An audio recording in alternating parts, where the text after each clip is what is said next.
La notificación iluminó la pantalla a las 11:42 de la noche. Fuera. El invierno de Minneapolis enterraba la ciudad en silencio. Pero dentro de mi apartamento, el ruido era ensordecedor. Era un mensaje de mi madre.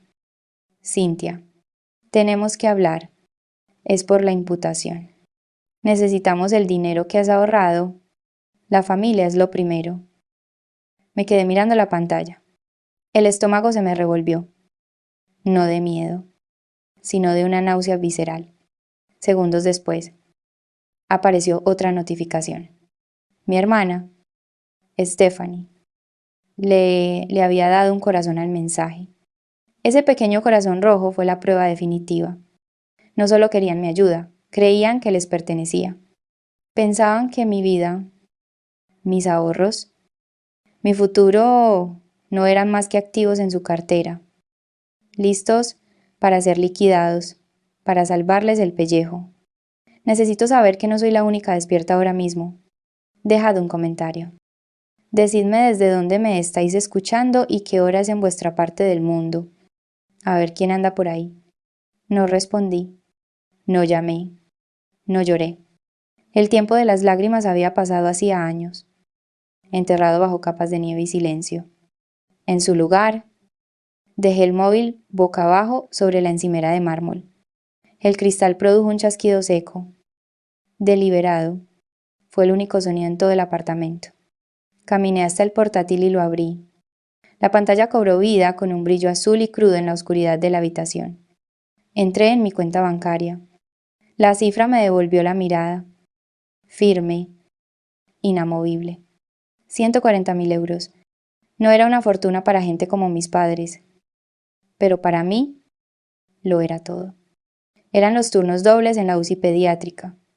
Eran las navidades pasadas vigilando respiradores en lugar de cenar en familia. Eran 5 años viviendo en un estudio del tamaño de su vestidor. Era dinero limpio, dinero ganado con sudor y agotamiento, no con herencias ni malversaciones. Y ahora lo querían. Lo necesitaban para evitar que sus vidas inmaculadas se hicieran añicos contra la dura realidad de una acusación federal. Me recliné en la silla, el cuero frío contra mi espalda. Por primera vez, vi con total claridad la arquitectura de nuestra relación. Para ellos, yo no era una hija, ni siquiera era una persona. Era una póliza de seguros, el activo diversificado que mantenían en segundo plano, ignorado e infravalorado, hasta que el mercado se desplomó y necesitaron liquidez. No me habían buscado porque me echaran de menos. Me habían buscado porque su activo principal, mi hermana Stephanie, probablemente estaba protegido, intocable o ya agotado. Yo era el fondo para imprevistos del que se sentían con derecho a disponer, pero se les olvidó un detalle fundamental. Para poder retirar dinero, primero tienes que ingresarlo. Y su cuenta conmigo llevaba en números rojos desde el día que nació mi hijo. Cerré la pestaña del banco y abrí el correo. Allí, el primero de la lista, había un mensaje de la tía Catherine. Catherine era el fantasma de la familia, la contable silenciosa que se sentaba en un rincón en Navidad, observándolo todo, sin decir nada. Había trabajado para la empresa de mi padre durante 30 años, sabía dónde estaban enterrados todos los cadáveres porque ella misma había cavado las tumbas. El asunto era simple, pruebas. El cursor tembló sobre el archivo adjunto. Sabía lo que había dentro. No eran solo números. Era el arma que llevaba tanto tiempo esperando. No sentí miedo. No sentí culpa. Sentí la satisfacción fría y dura de un juez entrando en la sala. No iba a salvarlos. Iba a rematarlos. Hice clic en el archivo, pero por un instante. Ya no estaba mirando una hoja de cálculo. El brillo de la pantalla se disolvió, reemplazado por el aroma pesado y sofocante de la caoba pulida y el dinero viejo. Estaba de vuelta en el despacho de mi padre, 3 años atrás. Era un martes. Lo recuerdo porque había pedido media jornada libre en el hospital, dejando a Benny con una enfermera para poder cruzar la ciudad y suplicar por su vida. No acudí a mis padres como una hija buscando consuelo. Ya sabía que eso era inútil. Fui como una suplicante. Había preparado un dossier. Tenía tasas de éxito, datos de ensayos clínicos y un desglose de los costes. 115.000 euros. Ese era el precio de la inmunoterapia, que era nuestra última defensa contra el trastorno autoinmune que devoraba a mi hijo por dentro. No era una garantía, pero era una oportunidad. Richard estaba sentado detrás de su escritorio, reclinado en su sillón de cuero como si evaluara el rendimiento de un empleado de nivel medio. Ni siquiera miró las fotos de Benny que yo había extendido sobre la mesa. Miró al techo. No es por el dinero, Alisa dijo, con esa voz suave y ensayada. Es una cuestión de liquidez. Ya sabes cómo está el mercado ahora mismo. Todos nuestros activos están inmovilizados en posiciones a largo plazo. Sacar esa cantidad de efectivo ahora, solo las penalizaciones fiscales serían considerables. Habló de la volatilidad del mercado. Habló de diversificación. Habló de la supervivencia de mi hijo de 6 años como si fuera una acción de alto riesgo que no rendía lo suficiente como para justificar la inyección de capital. Mi madre. Cynthia. Estaba sentada en el sofá de terciopelo, bebiendo un té de hierbas. No me miraba a mí. Miraba un punto fijo en la alfombra. Además dijo en voz baja, con ese filo letal y educado. Benny siempre ha sido tan frágil, incluso si liquidamos los activos. ¿Qué probabilidades hay? Tenemos que ser realistas. Parece que es tirar el dinero a un pozo sin fondo. Tirar el dinero a un pozo sin fondo. Así describió a mi hijo. Me quedé allí de pie, agarrando el borde de su escritorio hasta que los nudillos se me pusieron blancos. En aquel momento, pensé que era simple crueldad. Pensé que solo eran egoístas. Pero ahora, mirando atrás con la fría claridad del duelo, veo la maquinaria psicológica que había detrás. En una familia como la nuestra, la perfección no es un objetivo, es un requisito para sobrevivir. Pero la perfección es imposible. Así que la familia necesita un vertedero, un lugar donde arrojar toda la vergüenza, la debilidad, la enfermedad y el fracaso para que la niña de oro pueda permanecer impoluta. Stephanie era la estrella, era la marca, tenía que ser exitosa, guapa y libre de cargas. Y eso significaba que yo tenía que ser el recipiente para todo lo demás. Para ellos. Benny no era solo un niño enfermo, era un defecto en el linaje. Una imperfección que no podían ocultar con dinero o estatus social. Salvarlo no encajaba en su narrativa. Invertir en él era reconocer un defecto. Necesitaban que se desvaneciera en silencio para que el retrato familiar pudiera seguir siendo impecable. No se negaban a pagar porque no pudieran permitírselo. Se negaban porque, en su economía, la vida de Benny era una depreciación que estaban listos para amortizar. No grité. No volqué el escritorio. Simplemente recogí mi dossier, guardando los datos de los ensayos clínicos de nuevo en el bolso. Salí de aquel despacho, cargando sobre mis hombros el peso de una sentencia de muerte, mientras ellos volvían a hablar de su cartera de verano. 6 semanas después, estaba de pie al borde del helado lago Minnetonka, viendo cómo la falta de liquidez de mi padre se materializaba en un paraíso invernal de 420.000 euros. Era el día de la boda de Stephanie. La finca había sido transformada. Habían levantado una carpa de cristal a medida sobre el césped, climatizada a unos agradables 21 grados mientras el viento de Minnesota aullaba afuera. Dentro. Era un bosque blanco. Miles de rosas blancas, importadas de Ecuador, colgaban del techo. Había una barra de hielo tallada con las iniciales de los novios.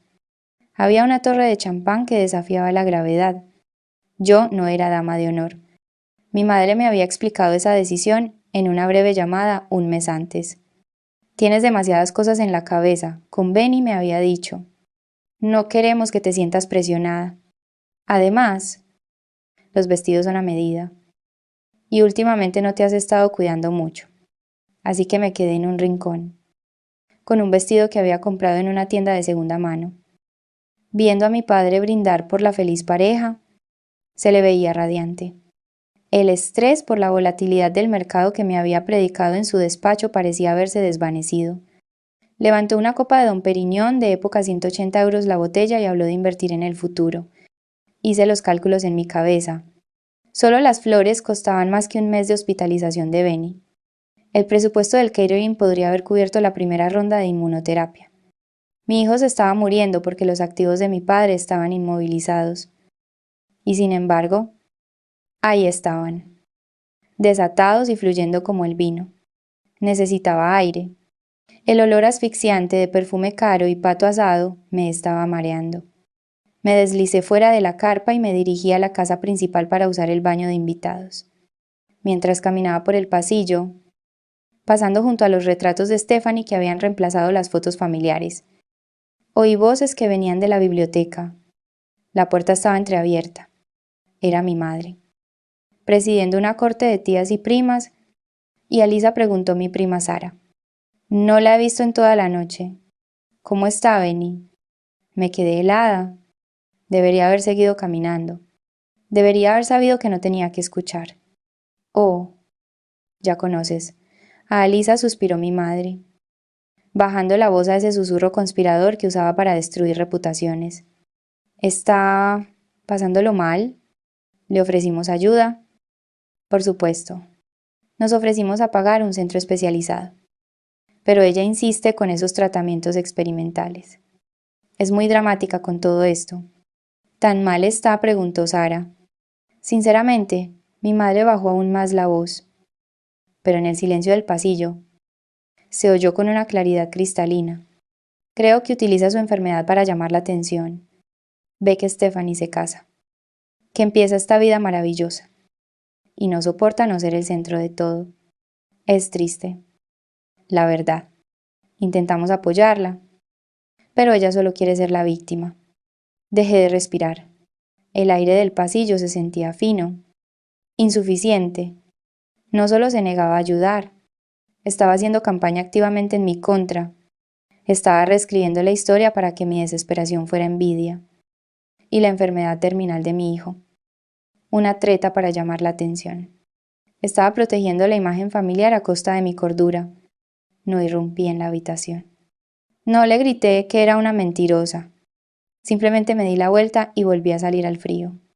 Miré la carpa de cristal, resplandeciendo contra el cielo nocturno, llena de gente celebrando una unión construida con la chequera de mi padre. Entonces me di cuenta de que había estado haciendo la pregunta equivocada. Había preguntado si tenían el dinero. La respuesta era, obviamente, sí. La verdadera pregunta era qué valoraban. Y valoraban la imagen de una familia perfecta celebrando una boda perfecta. Un nieto enfermo y moribundo no encajaba en la estética. Era un desastre. Era caro. Y era prescindible.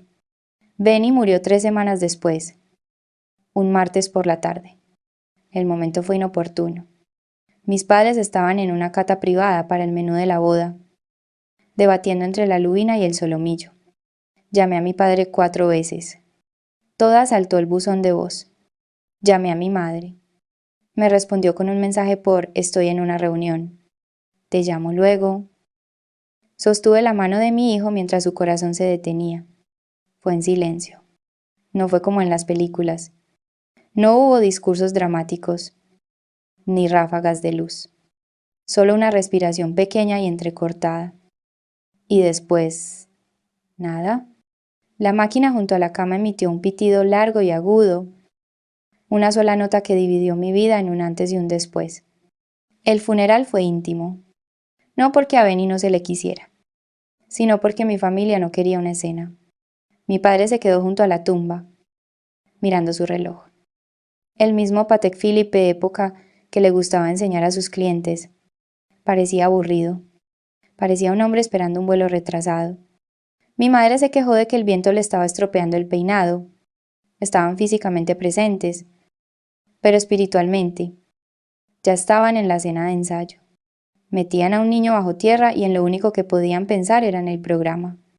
Después del entierro, volví a mi apartamento. Abrí la puerta y entré. Y fue entonces cuando el verdadero ruido me golpeó. La gente habla del duelo como un sentimiento, un peso en el pecho. No te hablan del ruido, o mejor dicho, de su ausencia, durante 6 años. Mi vida había sido una sinfonía de sonidos médicos. El silbido rítmico del concentrador de oxígeno, el pitido del pulsioxímetro, el zumbido grave del nebulizador. Ahora solo había silencio. Y era ensordecedor. Me senté en el suelo del pasillo, incapaz de moverme. El silencio me presionaba los oídos como agua profunda. Miré el salón. El Lego de Benny seguía en la mesita de centro. Una nave espacial a medio construir que se suponía que íbamos a terminar ese fin de semana. Su fórmula especial seguía en la encimera.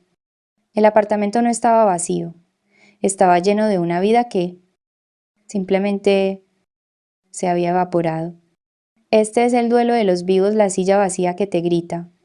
Cada objeto en esa habitación era una reliquia de una guerra que habíamos perdido. El silencio no era pacífico, era violento. Era una acusación.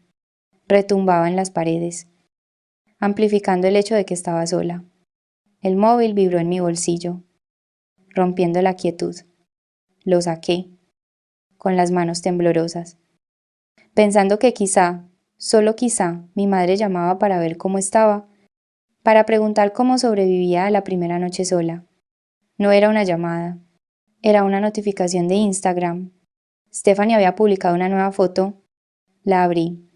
Allí estaba, mi hermana, radiante, con un traje de esquí blanco, sosteniendo una copa de champán con los Alpes suizos de fondo. Estaba de luna de miel. El pie de foto decía por viviendo mi mejor vida en un paraíso invernal. Bendecida, luna de miel. La hora de publicación indicaba que había sido hacía 10 minutos, mientras yo estaba sentada en el suelo, mirando los zapatos de mi hijo muerto. Ella posaba en la nieve. Mientras yo me ahogaba en el silencio de una tumba, ella bebía champán. No es que hubieran seguido adelante, es que nunca se habían detenido. Para ellos. Benny no fue una tragedia, fue un fallo técnico. Una interrupción momentánea en su retransmisión de la perfección. Miré la foto. Luego, la máquina de oxígeno vacía en el rincón. Algo dentro de mí se rompió. No fue un estruendo. Fue el chasquido metálico y silencioso de una cerradura al girar. Me levanté. Fui a la cocina y tiré la fórmula. Guardé los legos en una caja. No lloré. Limpié. Fregué el apartamento hasta que olió a lejía en lugar de a enfermedad. Había terminado de llorar por una familia que no existía. Querían fingir que Benny nunca había ocurrido perfecto. Yo me aseguraría de que nunca lo olvidaran. Pasaron 3 años. El silencio en mi vida se solidificó hasta convertirse en una armadura. Trabajé, ahorré, existí. No hablé con mis padres. Y ellos no me hablaron a mí. Estaban demasiado ocupados lidiando con los investigadores federales que rodeaban su patrimonio como tiburones que huelen sangre en el agua. Cuando finalmente llegó la imputación, no fue una sorpresa para todos. La tía Catherine lo había visto venir durante décadas. Conduje hasta su casa la noche antes de que saltara la noticia. Catherine vivía en un pequeño bungalow a las afueras de la ciudad, la única casa de nuestra familia que no parecía un museo. Era la observadora silenciosa. La tía solterona que se sentaba en un rincón en acción de gracias, inadvertida y subestimada. También era la contable del fondo de inversión de mi padre. Abrió la puerta antes de que pudiera llamar. Parecía cansada. El peso de 30 años de secretos colgaba de sus hombros como un abrigo pesado. Pasa, Alisa dijo. Su voz no era el susurro tembloroso de una anciana, era el tono firme de un testigo subiendo al estrado. Nos sentamos a la mesa de su cocina. No hubo té, ni formalidades. Solo un grueso sobre de Manila entre nosotras. Tu padre se creó un genio, dijo Catherine, con la mano sobre el sobre. Cree que mover números es lo mismo que crear valor, pero los números no mienten. Los que mienten son las personas. Deslizó el sobre por la mesa. Ya no puedo cargar con esto. Vi lo que te hicieron. Vi lo que le hicieron a Benny. Y cuando los federales empezaron a hacer preguntas, Richard me dijo que destruyera los archivos. Me miró a los ojos. No los destruí. Hice copias. Abrí el sobre. Dentro no había solo un fajo de papeles, era la autopsia de la moral de mi familia. Era un libro de cuentas, filas y columnas de transacciones de los últimos 5 años. Catherine se inclinó y señaló una serie de asientos resaltados del invierno en que murió Benny. Mira las fechas, dijo. 12 de diciembre. Retirada 420.000 euros. Destino Lux Events and Catering. La boda, dije, con voz neutra. Sé que se lo gastaron. Mira la columna del origen, dijo Catherine. Miré. Mis ojos se deslizaron hacia la izquierda. El dinero no había salido de las cuentas personales de mi padre. No había salido del presupuesto operativo de la empresa. Provenía de una cuenta etiquetada como F, C y restringido. ¿Qué es F? ¿C? ¿Y? Pregunté. El Fondo de Compasión Infantil, susurró Catherine. Es un fondo benéfico que tu padre gestionaba. Lo creó un cliente para pagar los gastos médicos de niños sin recursos. La habitación empezó a dar vueltas. Tuve que agarrarme a la mesa para no caerme de la silla. No se limitaron a gastar su propio dinero en una fiesta en lugar de salvar a mi hijo. Eso habría sido cruel. Pero legal. No. Habían malversado dinero destinado a niños enfermos para pagar esculturas de hielo y champán. La ironía era tan afilada que se sentía como un cuchillo en mis entrañas. Afirmaron no tener liquidez para Benny su propia sangre porque sus activos estaban inmovilizados.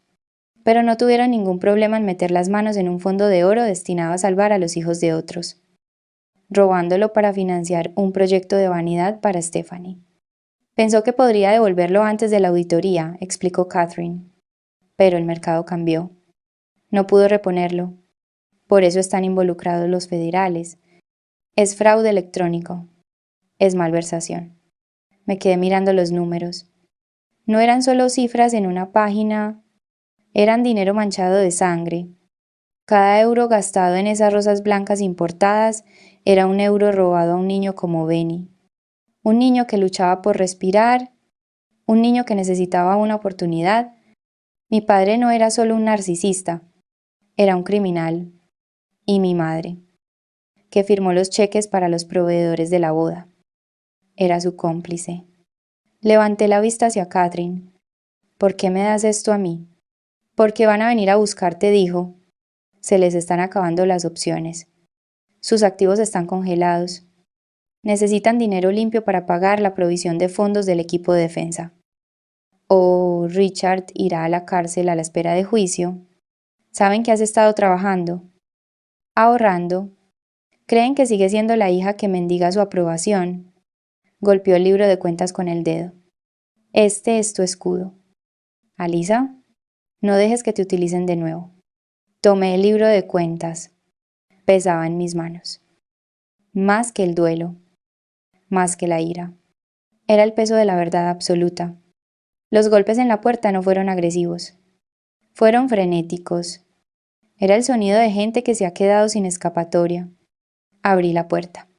Richard y Cynthia estaban en mi felpudo, temblando bajo sus abrigos de cachemir. Parecían más viejos de lo que recordaba. El miedo envejece a la gente más rápido que el tiempo. Los ojos de mi madre estaban enrojecidos. Su maquillaje corrido.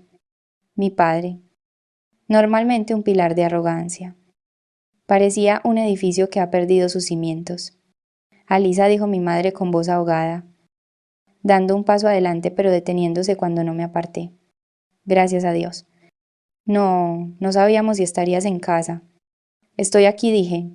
Mi voz era firme. No tenemos mucho tiempo, dijo mi padre, con la voz tensa. Los activos están congelados. Los abogados no moverán un dedo sin una provisión de fondos. Necesitamos el cheque. Alisa. Es un préstamo. Solo hasta que aclaremos esto. Te lo devolveremos con intereses. Intereses, repetí. La palabra quedó suspendida en el aire frío entre nosotros. Por favor, suplicó mi madre, intentando tomar mi mano. La aparté. Somos tus padres. Somos familia. No puedes dejar que vaya a la cárcel. Los miré. Los miré de verdad. Durante años. Los había visto como gigantes que ostentaban el poder de dar o negar amor. Ahora, Solo veía a dos delincuentes helándose en un porche. Tengo algo para vosotros, dije. Cogí el sobre de la consola de la entrada. El rostro de mi madre se relajó con alivio. Pensó que era el dinero. Pensó que yo seguía siendo el chivo expiatorio, la solucionadora, la hija que se prendería fuego para mantenerlos calientes. Le entregué el sobre a mi padre. Lo rasgó. Sus dedos torpes por el frío. Sacó el papel. No era un cheque. Se quedó mirándolo. Era una fotocopia de la página 42 del libro de cuentas. El asiento de Luxe Events and Catering estaba rodeado con tinta roja. La columna del origen fondo de compasión infantil estaba subrayada. El rostro de mi padre se volvió gris. Me miró con la boca abierta, pero no emitió ningún sonido. Me dijiste que no tenías liquidez, dije, con la voz baja y clara. Tenías razón. No tenías dinero por tuyo. Estabas gastando la vida de otros niños para pagar la felicidad de Stephanie.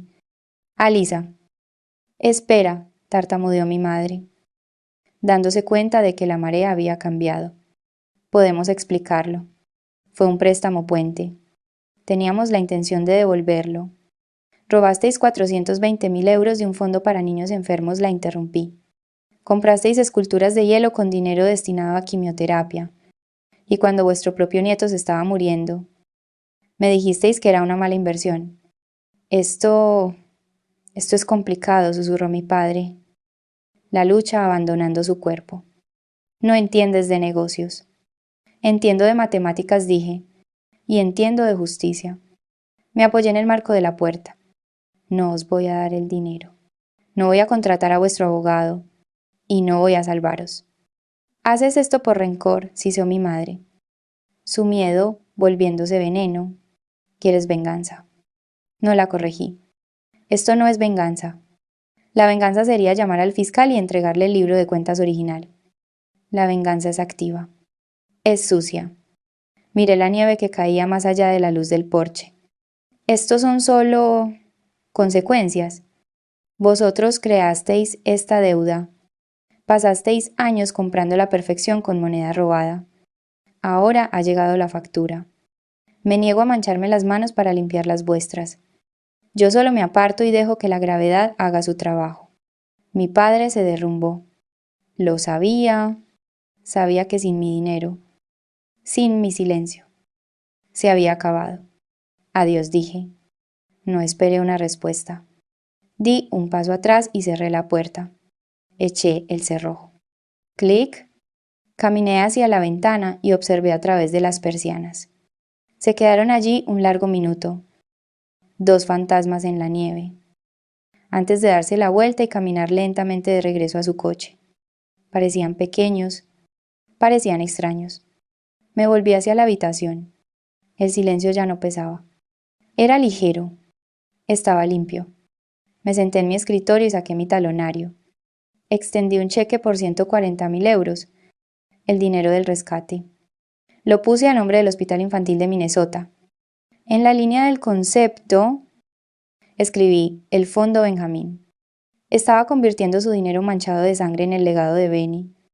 Estaba cuadrando el balance. Cerré el sobre y lo dejé junto a la puerta para enviarlo por la mañana. Fuera. El viento aullaba. Pero dentro, por fin, sentía calor. Si alguna vez has tenido que cerrar una puerta para proteger tu propia paz, comparte esta historia.